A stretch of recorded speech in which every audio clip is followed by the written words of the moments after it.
السلام علیکم دوستوں، پیش خدمت کہکشاں اردو حصہ اول۔ اور جیسا کہ آج جو ہے دوسرے چیپٹر کو ہم لوگ کمپلیٹ کرنے کی پوری کوشش کریں گے، اس لیے آپ ہمارے ساتھ جڑیے اور انشاءاللہ تعالی رحمان ہم لوگ آج کلاس کو کمپلیٹ کریں گے اور دیکھتے ہیں کہاں سے شروعات ہوتی ہے کلاس کا۔ پہلا چیپٹر ہم لوگ اٹھاتے ہیں آپ نے پڑھا میں، کیونکہ یہ جاننا ضروری رہتا ہے۔ رہی بات کی کچھ کمیاں آپ ہم میں اور سب میں ہوتی ہیں، اس کا مطلب یہ نہیں کہ ہم اس کلاس کو نظر انداز کریں، نہیں، آپ کلاس سے جڑیے، پڑھیے، دیکھیے، دھیرے دھیرے کلاس میں میرا بھی جو ہے ایکسپیرینس اچھا ہوتا جائے گا اور آپ کا بھی، کیونکہ ایک آن لائن اور ایک روبرو دونوں کلاسز میں انتر ہوتی ہے۔ خیر، بہرحال ہم لوگ اس جتنے خطوط ابھی تک ہوئے ہیں سب کے بارے میں اچھے سے سمجھنے کی کوشش کریں گے۔ پہلے آتے ہیں غالب کے بارے میں۔ آپ نے پڑھا کہ غالب کی شاعری کے ساتھ ان کی اردو خطوط کا مطالعہ نہایت ضروری ہے، بغیر ان کی شاعری کے ساتھ اردو خطوط جاننا ضروری ہے۔ ان کی شاعری کی اہمیت اپنی جگہ، لیکن وہ اردو کے صاحب طرز، نثر نگار اور بے مشل مکتوب نگار بھی ہیں۔ غالب نے خود کہا ہے کہ میں نے وہ انداز تحریر ایجاد کیا ہے کہ مراسلے کو مکالمہ بنا دیا ہے۔ ہزار کوششیں با زبان قلم باتیں کیا کرو، کہتے ہیں کہ ہزار کوششیں، یہ بھی سب ان کے خطوط کا حصہ ہے۔ دیکھیے، دھیان دیجیے گا، یہ جیسے ہم نے پڑھا کہ میں نے وہ انداز تحریر ایجاد کیا ہے کہ مراسلے کو مکالمہ بنا دیا ہے، یہ پچھلے کلاس 10 میں پڑھے ہم لوگ۔ پھر اس کے بعد بھی دیکھیے کچھ مکالمہ ہے کہ یہاں پر بات کہی گئی ہے کہ ہزاروں کوشش سے بعض زبانیں قلم باتیں کیا کرو، مطلب لکھنے سے زیادہ تم باتیں کیا کرو، اور ہجر میں وصال کے مزے لیا کرو۔ ہجر میں مطلب سفر میں، وصال کے مزے لیا کرو، اپنے دوست کا جو ہے یاروں کے ساتھ خوش رہا کرو۔ خط بنام حاتم علی مہر۔ غالب کے مکتوب نویسی کا یہ بڑا کمال ہے کہ انہوں نے دو لوگوں کے بیچ مراسلے کو گفتگو بنا دیا، جیسے دونوں آمنے سامنے بیٹھ کر ایک دوسرے سے مہر گفتگو ہے، جیسے کہ آپ کو خط میں بتایا گیا تھا۔ غالب نے کہا کہ میں نے آئینے نامہ نگاری چھوڑ کر مطلوب نویسی پر مدار رکھا ہے۔ جب مطلب ضروری تحریر نہ ہو تو کیا لکھوں، مطلب کوئی مطلب کی بات ہی نہیں ہو تو پھر آپ کو لکھو کیا، جیسے آپ نے عبدالجمیل جانو کے بارے میں بتایا تھا میں نے۔ تو غالب نے رسمی انداز کی باتوں یا تکلفانہ ماحول کے لیے خطوط میں زیادہ گنجائش قائم نہیں ہونے دی ہے۔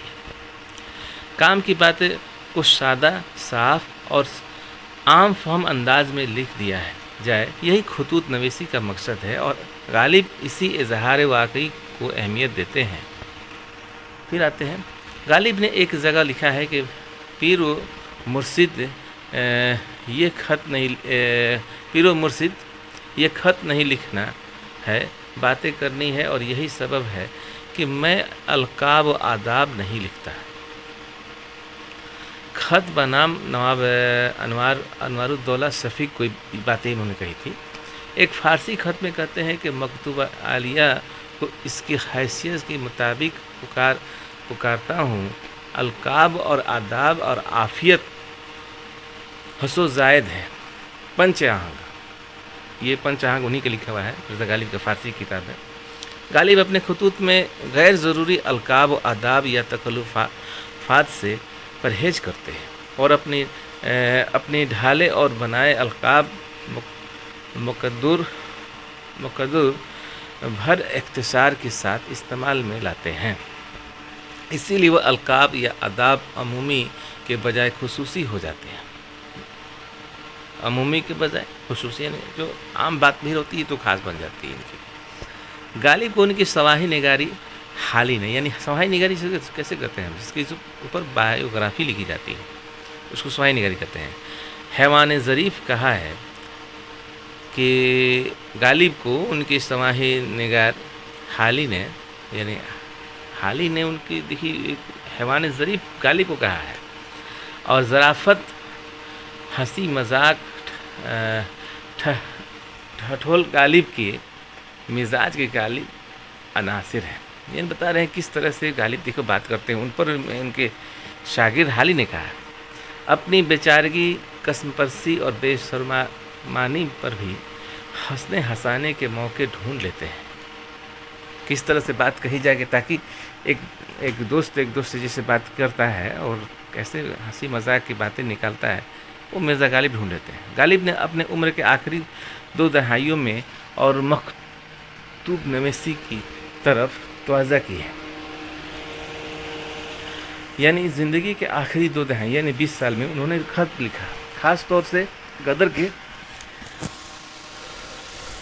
غدر کے دوران اور اس کے بعد انہوں نے بڑی تعداد میں اپنے شاگردوں، اعزاء اور احباب کو اردو خطوط روانہ کیے.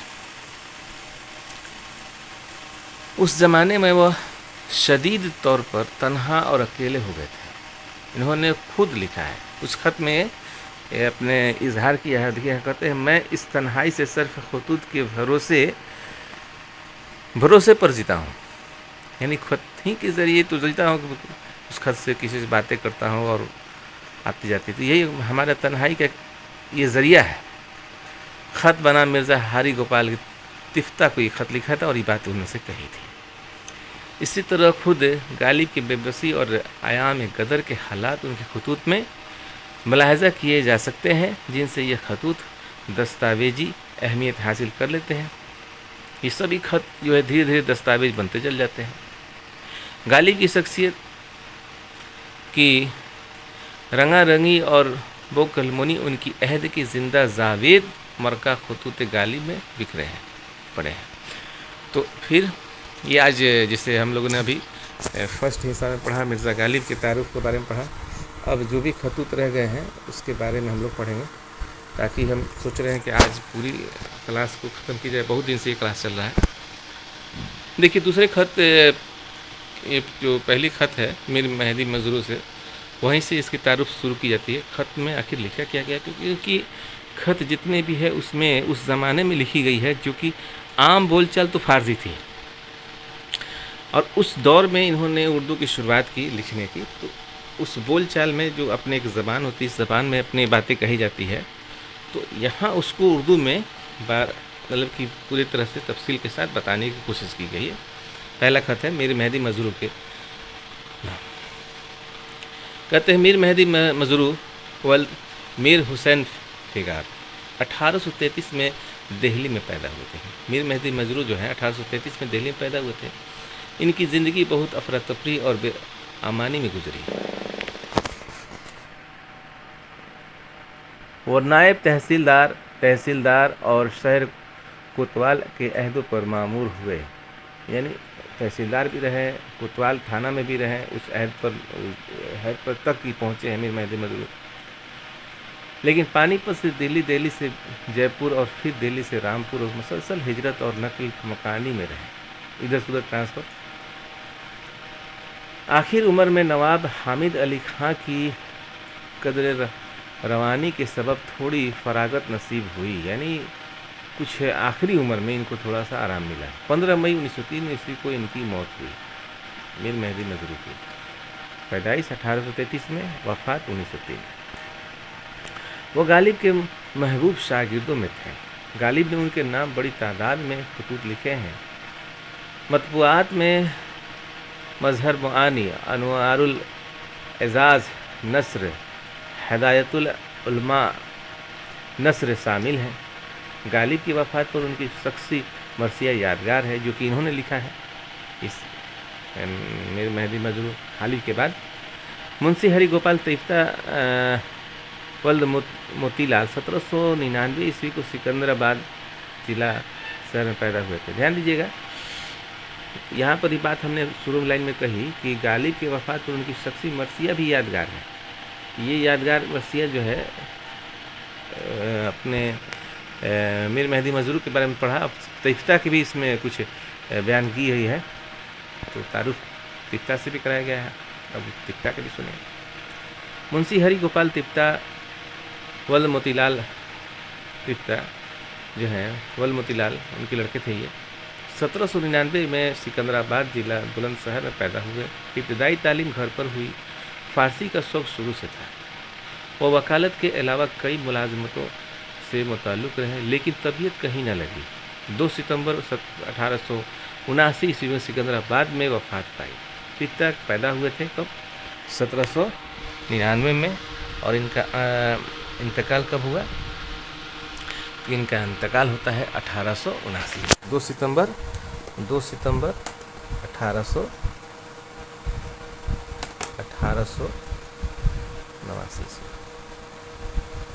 سکندرآباد میں۔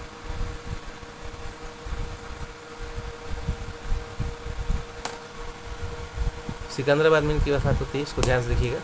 پتا ابتدا میں رامی تخلص کرتے تھے، جب غالب کی شاگردی اختیار کی تو مرزا تفتہ ہو گئے۔ مرزا تفتہ ان کا تخلص بدل گیا۔ وہ غالب کے دل پسند شاگردوں میں تھے۔ دیکھیے سب گنے چنے شاگرد ہیں، بہت اچھے شاگرد میں سے تھے۔ ان کی شاعری کا بیشتر حصہ فارسی زبان میں ہے۔ ان کے 4 دیوان یادگار ہیں۔ ان کے علاوہ طویل مثنوی بھی ان کی ہے، جس کا نام ہے سنبلستان، اور 222 اشعار کا ایک مرثیہ بھی ہے ملتا ہے، جو تفتہ نے اپنے بیٹے پیتمبر سنگھ کی وفات پر لکھا تھا۔ یہ تفتہ جو ہے پیتمبر سنگھ کی وفات پر، یعنی کہ ان لڑکے انتقال کیے تھے، تو 222 اشعار کا مرثیہ بھی ہے جو تفتہ نے اپنے بیٹے پیتمبر سنگھ کی وفات پر لکھا تھا۔ تیسرا میں آتے ہیں کہ نواب علاؤالدین خان علائی ولد نواب امین الدین احمد خان 25 اپریل 1833 عیسوی کو دلی میں پیدا ہوئے۔ ان کی تعلیم کی ابتدائی غالب کی نگرانی میں ہوئی۔ غالب کے عزیزوں میں یہ بھی تھے۔ ان کی اہلیہ کے قریبی رشتہ دار بھی تھے یہ، یعنی اہلیہ کس کی تھی؟ غالب کی۔ اردو اور فارسی دونوں میں اشعار کہتے تھے یہ، لیکن فارسی سے زیادہ رغبت کے سبب کلام کے بیشتر حصہ فارسی میں ہی کہے۔ علائی کو شطرنج کے کھیل سے خاص شغف تھا، شطرنج بھی کھیلتے تھے، جس کے لیے انہوں نے ایک شطرنج سوسائٹی کی بنیاد ڈالی تھی۔ اس میں اس وقت ان کے بڑے بڑے ادبا، شعراء اور انگریز منصوبدار شامل تھے۔ علائی کی وفات 31 اکتوبر 1884 عیسوی کو۔ تو آگے بڑھتے ہیں کلاس میں۔ ہم لوگ جیسے یہاں پر 3 خطوط تھے اور تینوں خطوط میں ہم نے تعارف آیا آپ کو، تو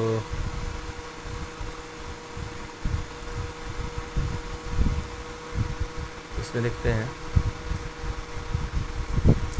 ہم لوگ کو بھی پہلے خط کا ہی تعارف ابھی نہیں ہوا ہے، تو اس کا تعارف کریں گے۔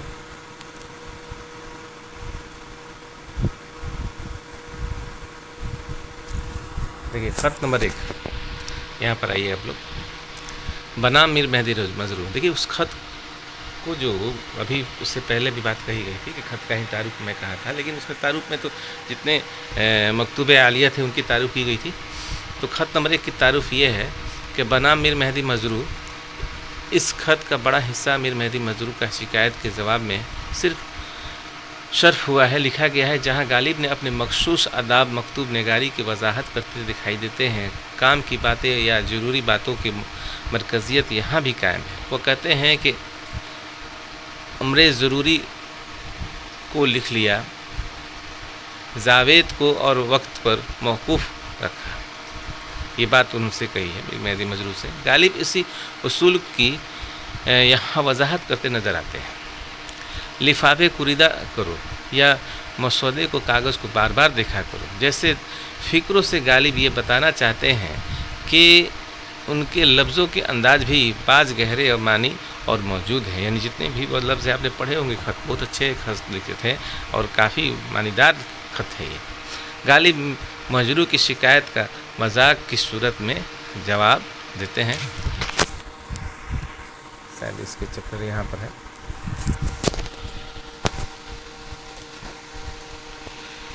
اور مختلف انداز اور اسلوب اختیار کر کے مفہوم سے خالی یا خط کے مضمون سے الگ بہت سارے فکروں کو جمع کر دیتے ہیں۔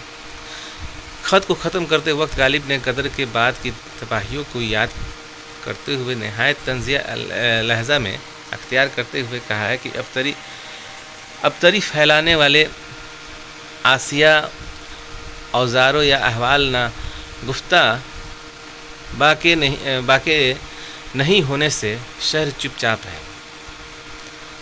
دیکھیے اس میں خط کے آخری میں بولا گیا تھا شہر جو ہے چپ چاپ ہے. مراد لیتے ہیں کہ لیکن ان اطلاعات کا آخری شرح و اس جملے پر ختم کرتے ہیں کہ دلی شہر خاموشہ ہے. یعنی دلی شہر نہیں، آدمیوں کی رہنے کی جگہ نہیں، ایک قبرستان ہے. دیکھیے خاموشہ سے مراد ہم نے جو بتائی تھی کہ لگا کہ خاموشہ ہے کہ چپ چاپ لوگ ہیں.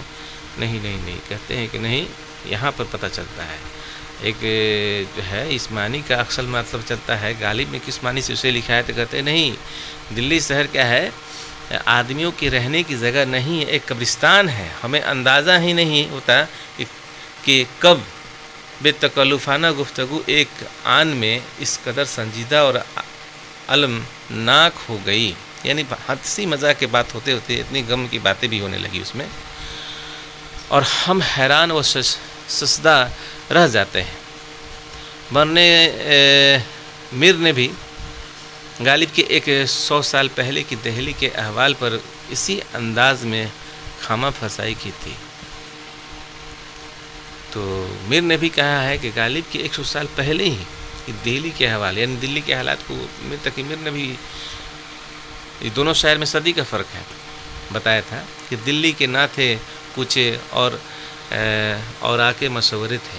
دلی کے نہ تھے کوچے اور آکے مشورے تھے، جو شکل نظر آئی تصویر نظر آئی. دوسرا مصرع ہے کہ ہے سرا و مکاں و جان خالی، یار سب کچھ کر گئے شاید.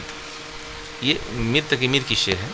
اس میں کہتے ہیں کہ مذکورہ خط میں غالب نے اپنے ایک خرد کو مخاطب کیا ہے، اور غالب نے یہاں خردوں سے گفتگو کے دوران پرتکلف انداز اور غیر ضروری سنجیدگی دکھائی نہیں دیتی ہوئی وہ بے تکلفی کے ساتھ گفتگو کرتے ہیں اور بات میں کام کی بات کا سلسلہ قائم کرتے تھے. مہدی مجروح سے جو باتیں ہوئی تھی اس دوران انہوں نے خط کو لکھا تھا اور بتانے کی کوشش کی تھی. چلیے کچھ سوالات ہیں، اس میں 7 سوال ہیں، جلدی حل کیا جائے. غالب نے کس کو کہا کہ تم میرے ہم عمر نہیں ہو؟ یہ تو سبھی ہم لوگ جانتے ہیں. یہ انہوں نے اپنے شاگرد میر مہدی مجروح کو کہا.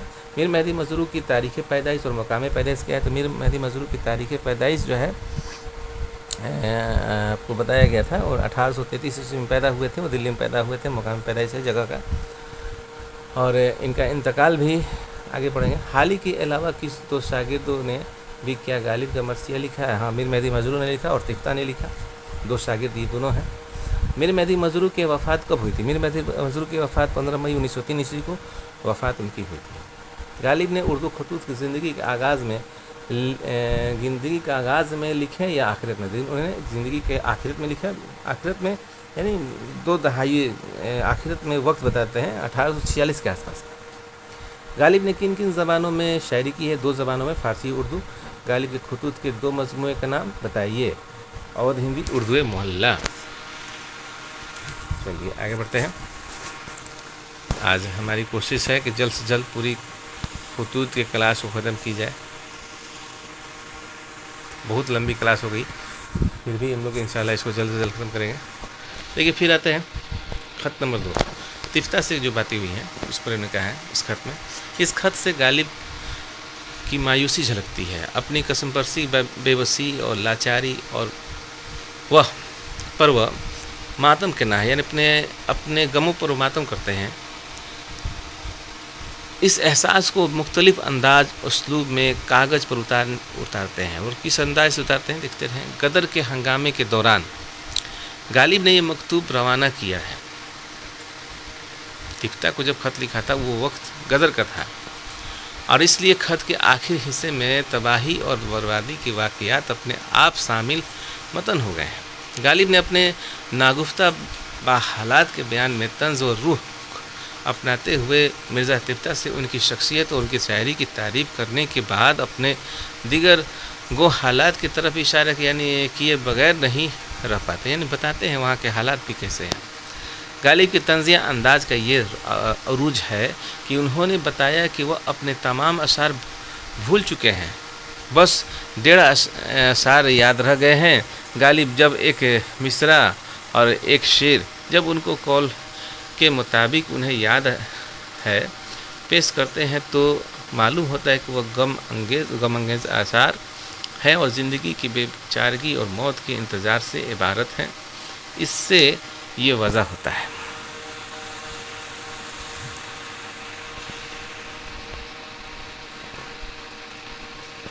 کہ غالب نے اپنے حالات کے تنگے آ کر یہ بات لکھی ہے، ورنہ انہیں تو واقعی ہزاروں اشعار یاد ہوں گے، لیکن پھر بھی کہتے ہیں کہ نہیں یاد ہے. غالب کے طنز یہ اسلوب کا نمونہ ان کی شاعری میں بھی ملتا ہے. وہ شعر گوئی کی وجہ افتخار نہیں سمجھتے. کہتے ہیں کہ سو پست سے ہے پیشہ آبا سپاہ گری، کچھ شاعری ذریعہ عزت نہیں مجھے. سپاہ گری کر رہے ہیں کہ 100 پشتوں سے چلی آ رہی ہے سپاہ گری کے، جو ہے ہمارے خاندانی، یہ ہمارے باپ دادا سب سپاہی رہے، میں بھی رہتا، لیکن کچھ شاعری ذریعہ عزت نہیں مجھے، مطلب شاعری کو چھوڑا کسی کو میں عزت جو ہے نہیں دیتا ہے. یہاں کہنے کا مطلب یہی ہوا. یہاں بھی یہ بات ہرگز نہیں ہے کہ وہ شاعری کے دوسرے درجے کے شاعر سمجھے جاتے ہیں، بلکہ اصل طنز یہ ہے کیونکہ بہترین شاعری کے باوجود انہیں زمانے نے وہ عزت نہیں دی. کہتے ہیں کچھ شاعری ذریعہ عزت نہیں مجھے، مطلب کہ اتنی عزت انہیں نہیں ملی دی جس کی وہ حقدار تھے. اس لیے وہ بار بار اظہار بے اطمینانی کرتے ہیں، اور اس خط میں بھی ابتدائی حصے میں یہی رویہ ہے. یہ خط ایام غدر کے بیچ لکھا گیا ہے، اور اس لیے اس میں اس عہدے کی چند حقیقی کردار مندرجہ ذیل ہو گئے ہیں. غدر کے دوران انگریزی بھی لڑائی میں مارے جا رہے تھے، اور غالب نے ان کے لیے بھی ماتم کر رہے ہیں، لیکن اسی کے ساتھ دوسرے ہزاروں کی موت کا بھی انہیں غم ہے. ان سب کا ذکر کرتے ہوئے اختتامی کلمے کے طور پر وہ جملہ رقم کرتے ہیں جو نہ صرف غدر کا آئینہ ہے بلکہ غالب کے حالات کا بھی مکمل آئینہ بن گیا ہے.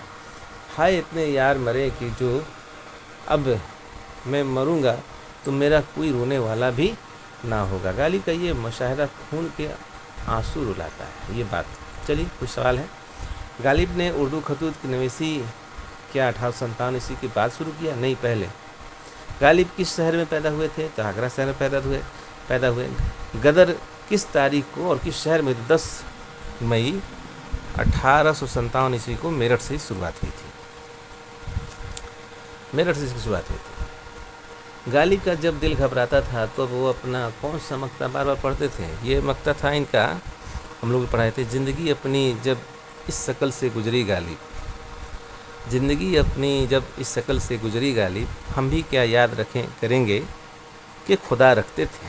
یہ وہ مصرع ہے جو بار بار ان کا دل جب مقطع ہے جو ان کو دل گھبراتا تھا تو یہ پڑھتے تھے. منشی ہری گوپال تپتا کب اور کہاں پیدا ہوئے تھے؟ تو منشی ہری گوپال تپتا جو ہے ان کی پیدائش ہوئی تھی 1799 عیسوی میں سکندرآباد میں پیدا ہوئے تھے، ضلع بلند شہر میں، اور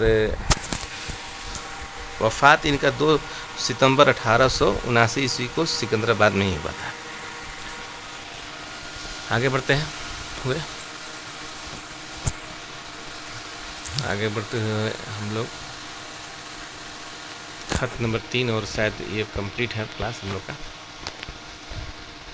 دیکھیے خط نمبر 3 آئیے. غالب اس خط میں اپنی زندگی کے بارے میں اور اس خط میں لکھا ہے کہ بنام علاؤالدین خان علائی کوئی خط لکھا ہے، اور خط میں لکھا ہے، اور دیکھیے اپنی زندگی کے بارے میں بتایا ہے کہ شادی سے لے کر اور بھی جو زندگیاں ہیں اس کی ذکر اپنے دوستوں سے کہی ہے شاگردوں سے. تو چلیے اس کا بھی تعارف پڑھتے ہیں ہم لوگ. غالب کا یہ خط اپنے اسلوب اور موضوع دونوں اعتبار سے بہت یادگار ہے،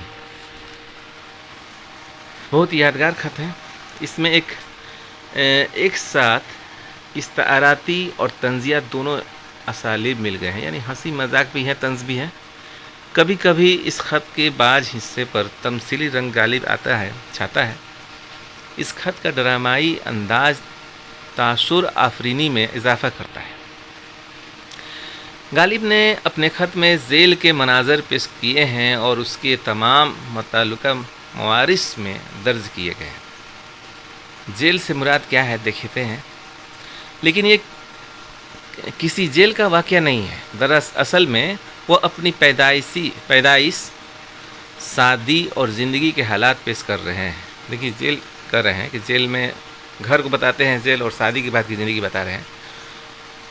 انہوں نے عالم ارواح اور عالم آب گل کے اصطلاحیں استعمال کر کے یہ بتایا ہے کہ عام طور پر دنیا کے گنہگاروں کو آخرت میں سزا دینے کا سلسلہ ہے۔ یہی ہم سنتے ہیں کہ ہم جتنے اس دنیا میں آئے ہیں تو عام طریقہ تو یہی ہے کہ جتنے گنہگار ہیں ان کو آخرت میں اللہ کے گھر جائے کر اس کو سزا دی جاتی ہے، لیکن کہتے ہیں غالب کہ کبھی کبھی اس کا الٹا بھی ہوتا ہے کہ آخرت کے گنہگاروں کو دنیا میں بھیج کر سزا دیتے ہیں۔ دیکھیے غالب کہتے ہیں کہ ہم کو جو دنیا میں بھیجا گیا اور بھیج کی سزا دی گئی ہے، یہی وہ اپنی پیدائش اور حیات کی دیگر سرگرمیوں کا حال درج کرتے ہیں۔ غالب نے بتایا ہے کہ مقدمے کی پیشی و روبہ کاری کے لیے 8ویں رجب 1212 ہجری کو یہاں بھیجا گیا۔ دیکھیے دھیان دیجیے گا، پیشی کے لیے بلایا گیا تھا۔ غالب کی بتایا گیا کہ مقدمہ کی پیشی و روبہ کاری کے لیے 18ویں رجب 1212 ہجری کو بھیجا گیا، یعنی اس تاریخ کو غالب پیدا ہوئے تھے۔ یہ وہ تاریخ ہے جو انہوں نے بتانے کی کوشش کی ہے، 1212 ہجری ہم کو اس دنیا میں بھیجا گیا تھا، یعنی اس سے تاریخ کو غالب پیدا ہوئے تھے 1212 ہجری میں۔ 13 برس حوالات میں رہیں یعنی گھر میں رہیں، اور پھر 17 رجب، دھیان دیجیے گا، 8ویں رجب کو پیدا ہوئے تھے، اور 17 رجب 1225 ہجری کو حکم دوام حبس صادر ہوا۔ یہ غالب کی شادی کی تاریخ ہے۔ کہتے ہیں کہ 13 برس کے حوالات میں رہیں، اور 17 برس جیسے ہی 13 برس کے بعد جو 17 رجب آتی ہے 1225 ہجری میں، میری شادی ہو گئی، اور بیڑی کا پاؤں میں پڑنا بیوی کا زندگی میں آنا ہے، مطلب کہ میری زندگی میں بیوی آتی ہے، میرے پاؤں میں بیڑی پڑ گئی۔ دہلی شہر کو زندہ مقرر کر کے اس میں ڈالنے کا مطلب اس شہر میں بس جانا ہے۔ دلی شہر کو زندان سے مراد یہ جیل ہے، زندہ نہیں، زندان کہا گیا ہے۔ دلی شہر کو زندان مقرر کے اس میں ڈالنے کا مطلب یعنی اس میں وہاں آ گئے سسرال میں، اس شہر میں بس جانا ہے، اپنے سسرال میں بس گئے۔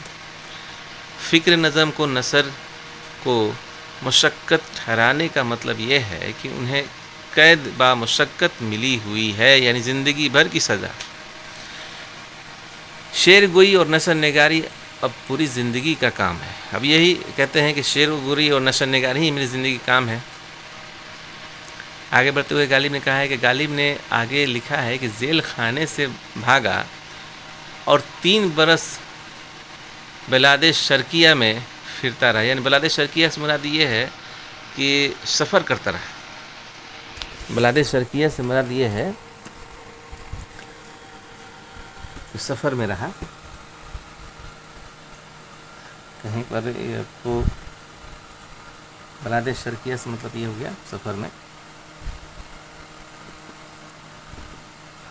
3 برس تک، یعنی وہ کلکتہ گئے، پھر وہاں سے دوبارہ پکڑ کر انہیں جیل خانے میں بیٹھانے، اور اس سے مراد دہلی واپسی ہے، یعنی پھر وہ جیل میں باندھ دیے گئے۔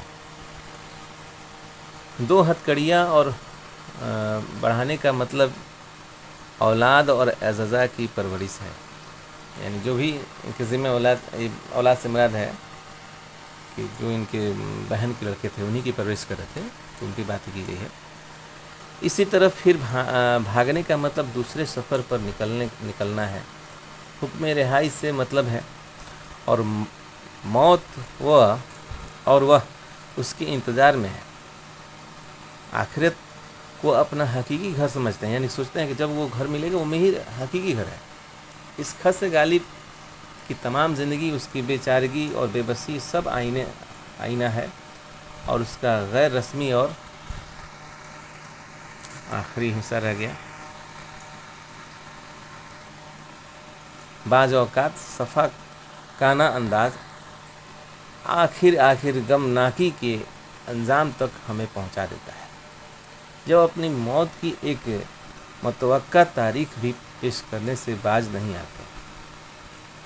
حالانکہ غالب کی کوشش یہی رہتی ہے کہ ایک ظریفانہ ماحول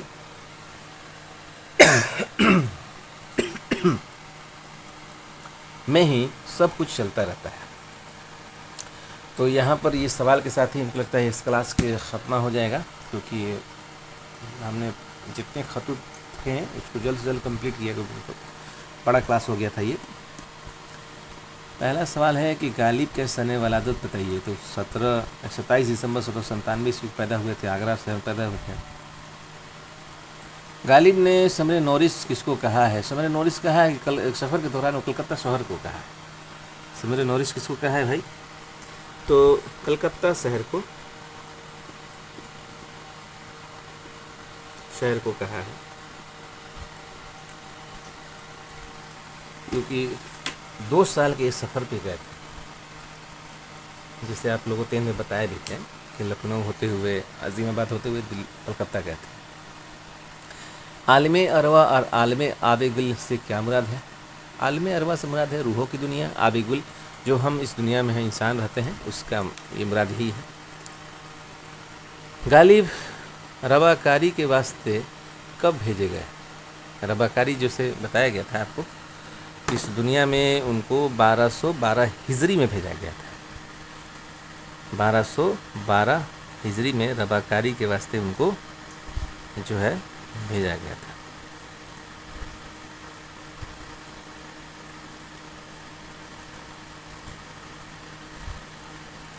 آگے ہے نواب علاء الدین خان علائی کب اور کہاں پیدا ہوئے تھے؟ نواب علاء الدین خان علائی ولد نواب امین الدین احمد 15 اپریل 1833 عیسوی کو دلی میں پیدا ہوئے، اور علائی کی وفات 31 اکتوبر 1884 عیسوی کو ہوئی۔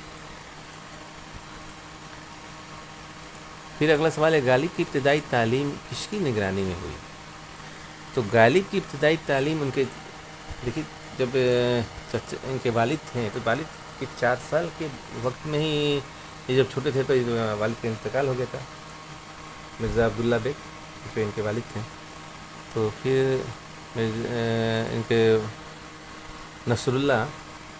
چچا نصر اللہ بیگ خان نے ان کی سرپرستی کی، یعنی ان کی ہی اس سمے ان کی ابتدائی تعلیم ہے، اور آپ نے فلم میں پڑھا ہوگا میر معظم کے نگرانی میں ہی انہوں نے ابتدائی تعلیم کی شروعات کی، اور فارسی سے شعر و شاعری کی بھی شروعات انہوں نے کی۔